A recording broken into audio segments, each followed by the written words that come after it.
Good Saturday morning. Chris Allen here live on this August 17th at the current time, 6 a.m. And you may be watching it later. But anyway, I wanted to time check that. Anyway, the Sam channel, Facebook, YouTube, Instagram, and X, all sponsored by Ace Hardware Marketplace. Well, some of you may be going, where's the rain? We're going to get some. We're going to get some. It's just a little bit slow in getting here. I want you to take a look, if you haven't peeked outside yet, because it's only 6 a.m. Look at the Plano cam, and this is outside my window. See the red streaks? And a few minutes ago, there was a big red hue across the sky. The red indicating, you know, the low clouds and the abundant moisture that's in the air, and the sun coming up, reflecting off of that moisture. And so red sky at morning, sailor's warning. Eventually we are going to get some rain and even some thunderstorms a little bit later, but it's not happening right now unless you go back into West Tennessee, and then we are beginning to see some shower and thunderstorm activity there. In fact, let's go to the radar and I'll show you exactly where it is raining. And as you can see, there's a big cluster of thunderstorms right there on the southern edge of the land between the lakes, and moving toward the Nashville and Murfreesboro, Tennessee areas. You see lightnings there with it, and some very heavy rain as West State 40 just to the west of Nashville, around looks like about Dixon, Tennessee, and moving east. That cluster was, well, it was forecast. The models were saying it was going to come a little bit further north than what we're seeing it. And that was supposed to be our morning round of thunderstorms, but it doesn't appear that's going to happen unless that cluster there taps into some sort of old boundary. Then maybe we'll get something here in southern Kentucky, but for the most part, that cluster of storms is going to miss us. Now, the problem with everything this morning is that there's a cold front back here to the west of us, and really it's sort of in between Paducah and Bowling Green. And two things. One, it's hard to see and pinpoint just exactly where that boundary is, because it's been very slow moving, and there's nothing to delineate itself from, everything else. So the models, and for us that forecast the weather, are having trouble trying to pinpoint where that boundary is. And because of the slow movement, it's hard to predict exactly when we're going to see some rain and thunderstorms. But I do think that by this afternoon, we are going to see some thunderstorm activity and some showers. Yes. So we're not done. We're not done with the chances of rain. It's just kind of pushed back a little bit. Again, I was hoping to wake up this morning to, like yesterday, the sound of thunder and some rain, and that was going to be nice. It looks like it's going to be pushed back later today and into this evening, but I still think we're going to get some rain out of this system. It's just, it's hard to pinpoint where that front is, and with that and the slow movement, I mean, this thing is really slowed down, then that delays everything arriving as we earlier predicted. So that has been the change from yesterday to this morning. So here's a look now at Kentucky mesonet temperatures. And like the last several mornings, we're starting out in the 70s, some 60s in eastern Kentucky. We're mostly low to mid 70s across southern Kentucky. Checking dew points, well, they're in the 70s, as you might expect. And as far as humidity, then that means right at 100%, 99, 95. Yeah. We got the humid air in here this morning. Yesterday, let's go back 24 hours to when we picked up some of that thunderstorm activity yesterday morning. Look at the Corvette plant picked up 65 hundredths of an inch of rain, over a half inch of rain with those thunderstorms yesterday morning. Then the southern sensor, which is down near the Western's Ag Expo Center, only 7 hundredths of an inch of rain. And then we had a few places out east of us where a little cluster of thunderstorms rolled through from Grayson County into Hart County, Taylor, Adair, Russell counties. Yeah, pretty decent rainfall. But everybody else, not much of anything. So we could use some rain. Those of you that still have yet to see the first drop, I think your chance still remains for today and even a little bit tomorrow.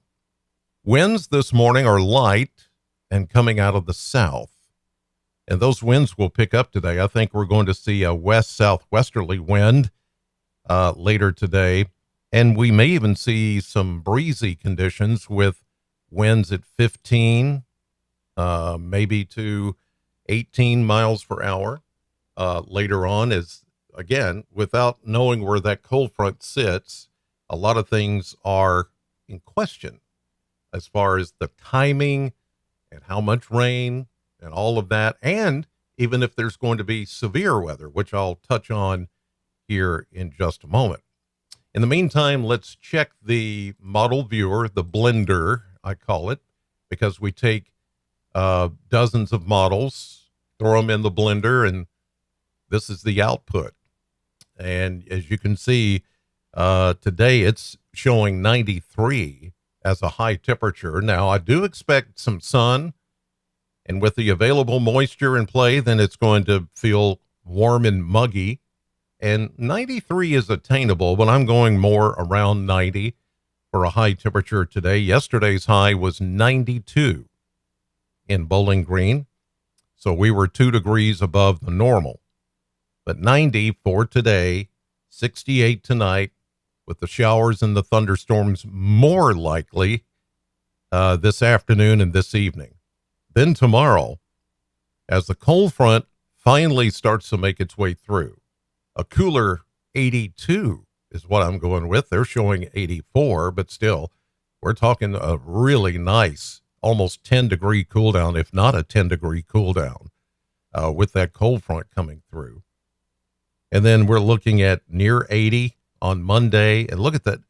I'm showing 79 for a high temperature on Tuesday with lows in the 50s. Oh, here we go again. Another rare August cool down. 2 of them. We'll have 2 of those August cool downs this year. Isn't that something? I mean, it really is. It's a rarity. But we'll take it. And then we do see a warm up as we head into next weekend, and the following week we are back into the 90s, the low 90s. Nothing too off the mark, too much off the mark. It is going to warm up though, as you see there, but still not bad, not bad. And then we'll talk about more rain chances too, eventually as we get into that time period. Let's take a look at the maps here, and I'll show you what we're looking at now with the updated timing of all of this. And some of this may even be a little off the mark because of the updated timing of the cold front. Now we've got this boundary, we've got this disturbance here, which could touch off a few showers earlier than this afternoon. But that's still a big question mark. And as you see here, the updated maps kind of keep us dry. And this is 7 a.m. this morning. Now, we are watching that cluster of thunderstorms that I showed you right here going through West Tennessee and maybe toward the Nashville and Murfreesboro areas of Middle Tennessee. Then as we get into the afternoon, there's the front. Again, it's slow It may not exactly be right there as it's drawn on the map. It may be down here, it may be back here. It's just hard to pin down, and therefore it's hard to really forecast with some certainty how this is going to play out. So, not knowing that, we're just kind of guesstimating.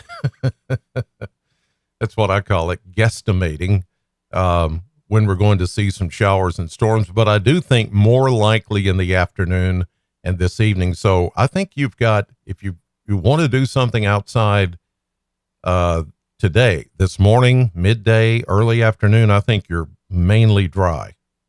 There could be maybe a renegade shower, but for the most part, this is all going to wait until this evening now. That's the update. So here we are, 7 o'clock this evening. Here comes the cold front, and then it approaches early tomorrow morning, and it will start to shut off some of the shower activity until we get into tomorrow afternoon, because the front is going to take its time coming through.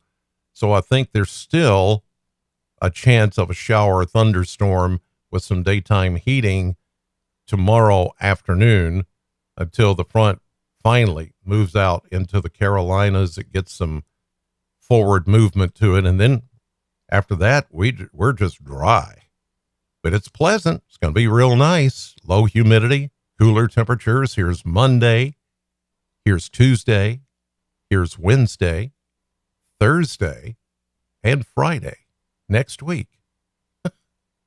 Like I said, it's going to be dry, but it's going to be nice. It's going to feel good. I kid you not. It's going to be extra nice for this time of the year. I will show you, because we did talk about it last night on News 40, the possibility of some strong to severe storms. It's not a certainty, but they are looking at that area from Bowling Green up to Louisville to Covington, and then pretty much in the central part of Kentucky, a level 2 slight risk for a few strong to maybe severe storms this afternoon, this evening, and into tonight. Not overnight necessarily, but just this evening. Okay. So that is a possibility. Now, as far as a tornado threat, it's very low to almost non-existent. This is not really a tornado type situation, but the threat area, or the risk area, I should say, is more into central Kentucky and not so much Bowling Green and west. There is a damaging wind threat, though, as you see here in that same area with the level 2 slight risk. And there's even a hail threat.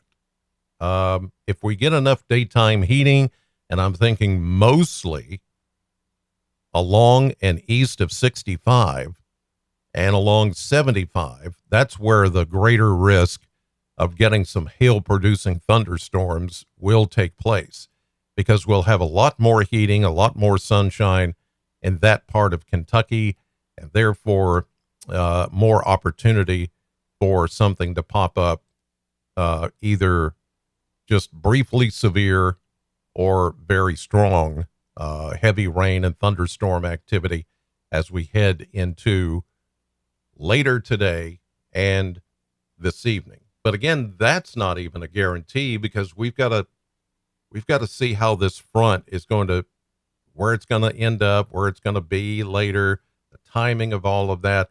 Just know that there will be more in the way of rain and thunderstorms later today instead of this morning. That's a little bit different from what we were looking at even just last night. Good morning in the chat box. Let's see here. Howard, Ann, Virginia, Tony, Patricia. Let's see. Virginia again. Yeah. Gregory. So yeah, thanks a lot for tuning in, all of you, this morning.